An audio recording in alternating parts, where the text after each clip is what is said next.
Castle Combo is a game for 2 to 5 players in which players recruit characters, place them on their tableaus, and try to score as many points as possible. Setup.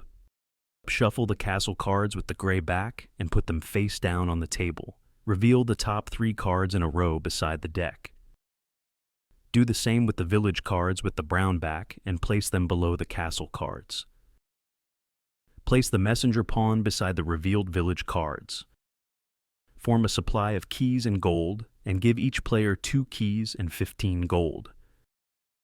Randomly select the first player and you are ready to play. Gameplay. The game starts with the starting player making their turn and then continuing clockwise. Each player plays their turn until everyone has 9 cards in front of them. When it is your turn, you should perform 4 actions in the following order. Only the spending of a key action is optional. All the others are mandatory.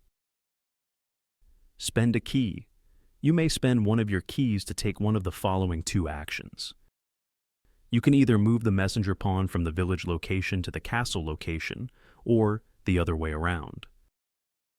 Or you can discard all 3 cards in the location where the messenger is and reveal 3 new cards.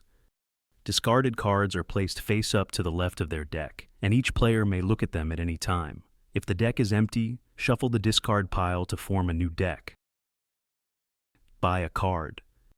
You must take one of the 3 face-up cards in the location of the messenger.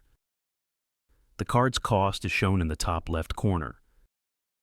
Some card abilities grant a permanent discount when purchasing cards from a specific location. If you have a card with a discount in your tableau, you should consider it when purchasing a card from the display. Keep in mind that a card cannot cost less than 0 gold. If the card you purchase has a discount ability, its own discount ability only applies to your next purchases. You can always take a card without paying its cost and place it face down in your tableau. Its ability and scoring conditions are ignored, but you immediately gain 6 gold and 2 keys as compensation. After taking a card from the display, you must place it in your tableau. Each card after the first must be placed orthogonally adjacent to at least one other card in your tableau, and your tableau should be a 3x3 grid. Apply the card's ability. After placing the card into your tableau, the ability of the card is triggered if any.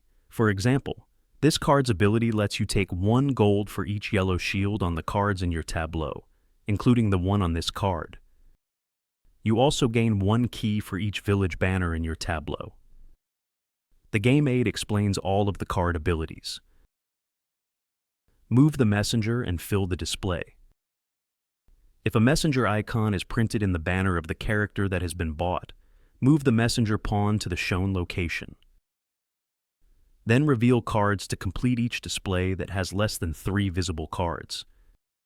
If a location's display cannot be refilled to 3 cards even after shuffling its discard pile, remove all cards from that location and place the messenger pawn near the remaining display. Messenger icons on purchased cards or using a key no longer move the messenger. However, using a key still allows you to refresh all 3 cards at this remaining location. After all of the 4 steps are completed, the next player in clockwise order takes their turn. End of the game. The game ends once all players have finished their 9-card tableaus. Count the points on each scoring scroll shown on your cards. Gain 1 point for each key you have. Players place their leftover gold on cards with purse scoring in their tableau. Each purse may hold as much gold as printed. Gold that is not stored in purses is worth no points. Add up the score of each of your cards and keys. The player with the most points wins the game. In case of a tie, the player with the most leftover gold wins. If the tie persists, the tied players win together.